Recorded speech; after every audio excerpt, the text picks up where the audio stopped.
So I'm going to take you back for this episode to the time I was born, because my parents were both a little out of it, and my mom was totally out of it when they asked my dad for my name after I was born. And my dad and mom hadn't decided on my name, and they ended up naming me Christopher David Kerpen. So my legal name for my whole life has been Christopher David Kerpen. But when they realized a few days later that I was Jewish, they started calling me David, and eventually I took on Dave. Fast forward 48 years later, and just a couple of months ago, I had begun my first political campaign that, of course, I've talked about here.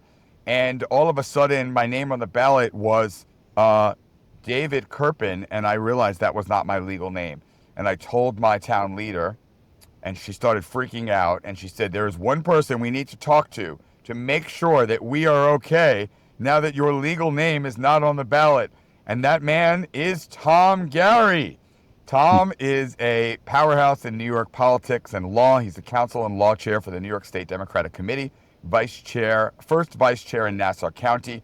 He has worked on major campaigns, including Kamala Harris, Joe Biden, Hillary Clinton, and now Dave Kerpen. Does it get any better than that? Thank you so much for joining us, Tom Garry. Good morning, Dave. How are you, sir? I am fantastic. And it was wonderful meeting you because within minutes of meeting you, you assured me that, in fact, I would be okay with my name on the ballot as David Kerpen or Dave Kerpen, since I have been known as that since I was 3 days old. So I'm Right. okay legally, yes? Yes, you are okay legally. You're not looking to do anything to try to defraud or pull the wool over the eyes. I guess that's the legal term of the voters. So you're in good shape. You're out there. You're communicating with voters the way you should be. Cool. So Tom, you've operated at the legal and strategic core at the Democratic Party in New York. If you have to trace it back, what moment or decision brought you into politics? Oh, that's a great question. I mean, I've always, even when I was a child, and even through high school and into college, I was always, very much engaged in. We used to call it current events. Remember when we went to school? It was current events, right? And we had to make sure that we were up to speed on all the different goings-ons, and not only in the country but in the world. So I was always interested in that. I was always interested in history, always interested in politics. Really got myself engaged a little bit while I was in college, working for, I was volunteering a little bit for Michael Dukakis's campaign, if you remember that, 1988. I grew up in Brooklyn, in Bay Ridge, Brooklyn, and Bay Ridge had to this day, has a very large population, Greek Americans. And for whatever reason, Michael Dukakis, because he was, Greek American, came to Bay Ridge a few times, I guess to fundraise and also to try to promote himself within the Greek community. And I went to an event as a young man, just listened to what he had to speak. And that was probably my first foray into, national politics. I got myself involved locally in different, city council races and assembly races. Took a little hiatus, mainly during college into law school. And then when I came out of law school, I had the real pleasure of being affiliated as a young lawyer with a fellow by the name of Henry Berger. Henry is considered the dean of the election bar here in New York State, and Henry took a liking to me, and I really was the fellow who just kind of carried his bags around on different cases, and really got my teeth wet when I was involved in the 1998 Elliot Spitzer Dennis Vacco statewide recount. And that was all 62 counties, and I was really tasked with managing Brooklyn, which is a large county. It still is a large county, obviously. And that was my first foray into, quote unquote, election law. And then from there, I don't know, I've been practicing law for over 30 years now, and I've always had some aspect of my practice dealing with election law. Now, it doesn't, you're not paying the mortgage on it, but it's fun and exciting, and it's certainly interesting, and it gave me an opportunity as a lawyer to really develop my craft. Meaning, because the truncated time frame of doing election law proceedings, everything happens very, very quickly because of the election law calendar. You get to do a lot of different things in a very fast-paced way. Meaning, you can start a trial and be at the Court of Appeals if it gets that far, all within a 3-week period of time. That's in a normal litigation, you're talking about 4 or 5 years, maybe 6 years to run that gamut. But in an election law proceeding, you speed through it. That was always exciting to me. High stakes, high speed. I love it. And by the way, I have a super random connection there to Michael Dukakis. He's next door neighbors with one of my closest friends from high school in Brookline, Massachusetts, and he and Kitty babysat my good friend's daughters over the last several years. It's kind of a crazy connection. And of course, I grew up in Sunset Park, right next to Bay Ridge, which is pretty cool. Yeah, you had told me it's like 6 degrees of Kevin Bacon, 6 degrees of Dave. I have done presentations on LinkedIn. I have a presentation on 6 degrees of Kevin Bacon on LinkedIn, and I show that I'm actually only 1 degree away from Kevin Bacon on LinkedIn, which is a fun fact. Tom, you have been described as a fixer. I think of Olivia Pope from Scandal, the fictional character, a fixer, a strategist. How would you describe yourself, your role in New York politics, to somebody that's not familiar with the game? Well, I mean, I think candidly, if I'm being honest, I don't think fixer is the right fixer. It to me connotates a negative word. I think you get an ability to have phone calls returned and ability that people take you seriously based upon your credibility, right? And the idea of never asking somebody to do something improper or unethical, gives you the ability where your credibility, precedes you. Meaning, folks will listen to what you have to say. They won't roll their eyes when you ask them a question or you call on behalf of somebody. So, look, I think I appreciate the fact that I have built a reputation. I think I have built a reputation where people will take what I have to say seriously, particularly in this area, the political and legal area. I think I think I've earned that reputation, but I do think it's a lot to do with credibility. What I mean is, you get a skill set, you hone your skill set, you have to be good at your skill set, and then your relationships, you have to work on your relationships and do what you can to help people. I'll say this, if you want to be successful in politics, it is the wrong line of work to be in it if you're, number one, want to get rich, because that's not the right, it's just not. It truly is an ability to try to do some level of public service. But the idea is you want to be able to, contact folks and have communications with folks and be truthful to them, advocate for you. If it's a client, advocate for my clients, but in a way that no one's going to walk away from this process saying, well, he's trying to pull the wool over my eyes. That's not something that I take that quite seriously. And I think that's what has given me the ability to do this for 30 years and get to the ability now where folks take what I have to say seriously.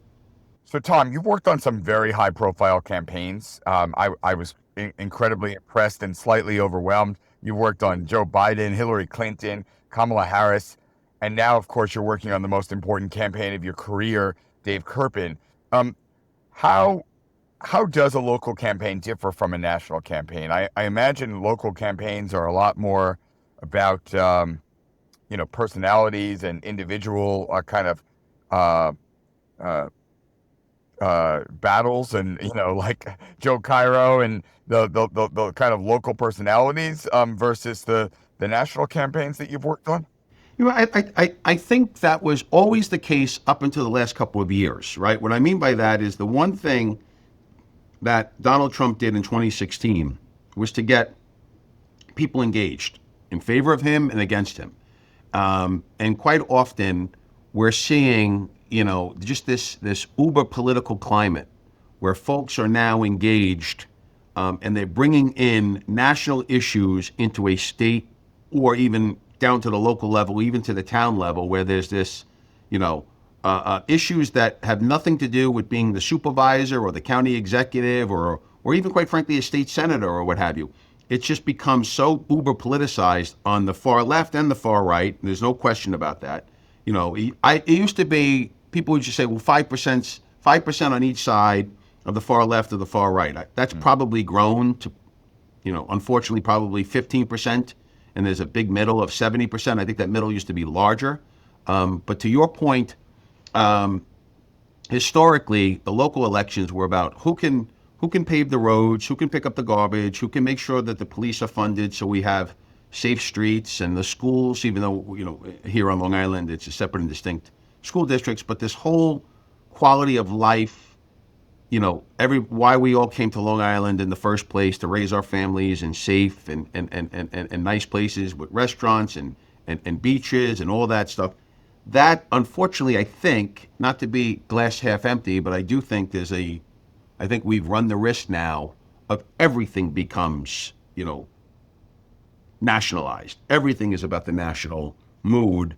And I think that does not bode well. That does not serve, I think, the town residents of North Hempstead or the county as a whole. Because at the end of the day, you're supposed to hire somebody to actually get a job done. I'm biased, right? I'm sitting here as a partisan, admittedly so, as active in the Democratic Party.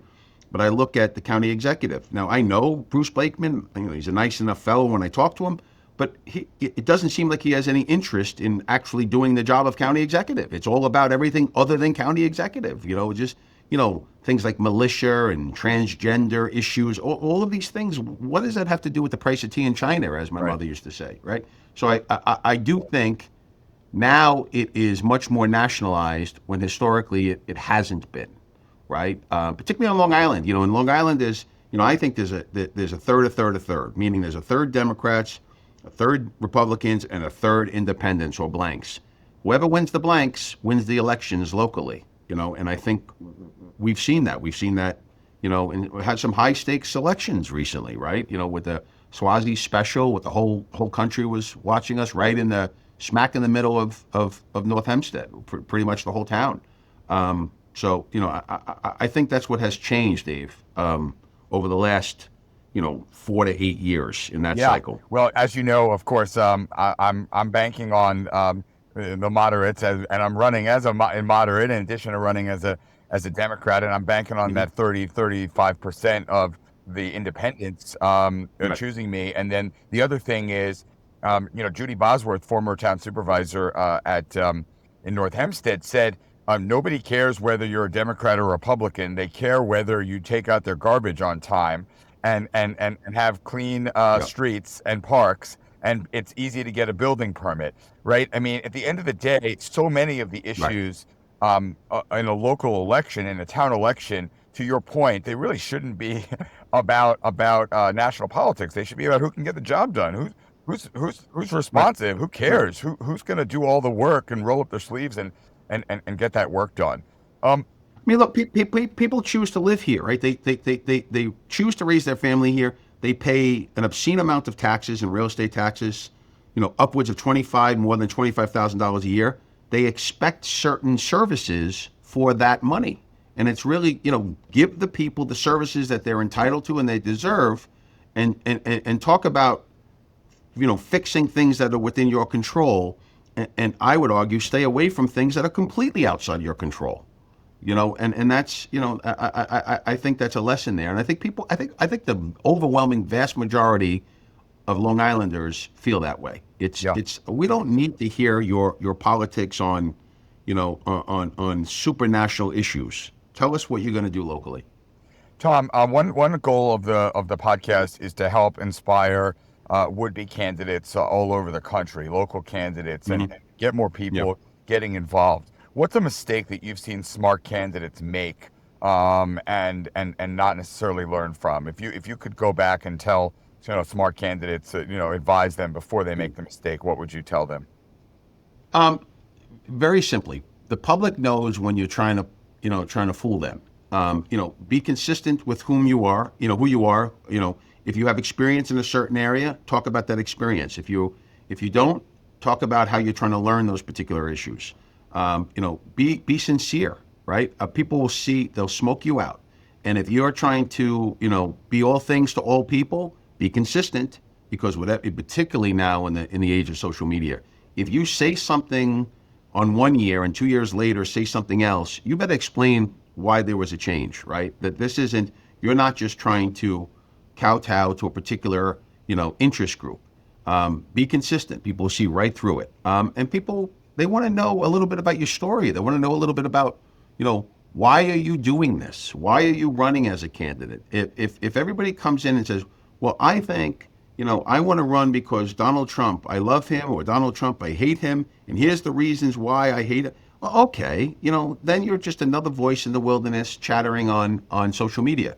What is it about you that you think that you bring value to this, whatever office that you're seeking, and why you're looking? I can't tell you how many times I have folks come to me in my capacity as first vice chair and say, I want to run for Congress. I said, okay, okay, great. Did you think about running for town council first, or did you think about running for the library board, or what are you passionate about? Everybody looks to go grab the brass ring right out of the box, as opposed to building up their name and their experience in doing things. I think that's what we're lacking. Where just a true fundamental understanding of how government functions or supposed to function. People who are looking to do that. I find like the best, not just because you and I are talking, but folks that come from a different walk of life. They're not involved in politics the way I am, right? I've been in politics since I was 18, 19 years old. So, I'm quote unquote an insider, I guess. I admit that. I wouldn't make a great candidate, right? I have experiences, I have a family, and I have a business and all that stuff. So maybe some of that. But you come at with your background. That's what's fresh. That's what's new. You can relate to people. People can see, this. Have you heard about this guy, Dave? Look what he's doing. I heard him speak at an event, and I like what he has to say. The old adage. There was a funny line among many of Mayor Koch. Mayor Koch used to say, "If you agree with me 7 out of 10 times, you should vote for me. If you agree with me 10 out of 10, you should go see a shrink." Right? It's that, right? I mean, we're allowed to disagree. Yeah. We're allowed to, this idea of like there's a litmus test for every single issue. No, there isn't. Talk to your neighbors. Right. You like your neighbors. They have interests. You talk to them. You may not agree with them, but they're still your neighbors, and you still consider them, good and decent people, and you do what you can to help them. Yeah. Even your closest friends, even your spouse. I mean, you're not going to agree on 10 out of 10 things with your spouse half the time. Okay, we're running out of time. I'm going to go rapid fire here for a few questions. Okay. Tom Garry, who do you call when you need advice? I mean, candidly, I think our chair, and this is going to sound contrived, but it's not. I mean, Jay Jacobs, who's the state and county Democratic chairman, he has made me a better person in terms of how he's much calmer than I am. He's much more forgiving than I am. He has great business acumen, and he's just a decent, honorable guy. And I consider him he's not only our chairman, but he's a friend of mine. And I will call him and say, look, I have this issue. What should I do? I'll have, my wife on my shoulder to tell me to calm down and relax and think about this. And the old adage, never make a decision when you're too happy and never make a decision when you're too angry. That's absolutely true in politics. If it's a good idea today, it will be a good idea tomorrow. Love it. Jay Jacobs, former guest here on the Candidate Podcast. Most underrated power player in New York politics today. Underrated? Underrated. Under the radar. Well, I don't know if she's under the radar, but the secretary to the governor is a woman by the name of Karen Keogh, who's just, again, in it for all the right reasons. Just a decent, honorable woman who's been around a while in government and politics. And just comes at it with the right tone, not looking to ever hurt anybody, just the opposite, looking to help people. Love it. Favorite place to hang out on Long Island?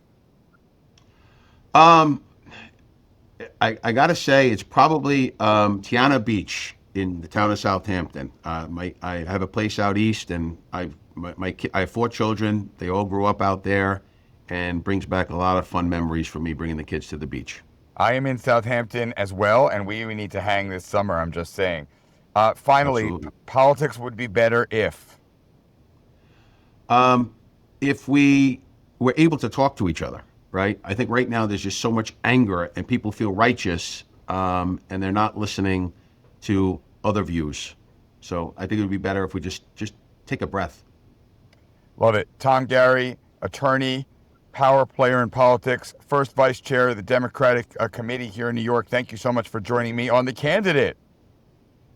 Thanks, Dave. Thanks. Pleasure. I look forward to working with you and helping you throughout this cycle.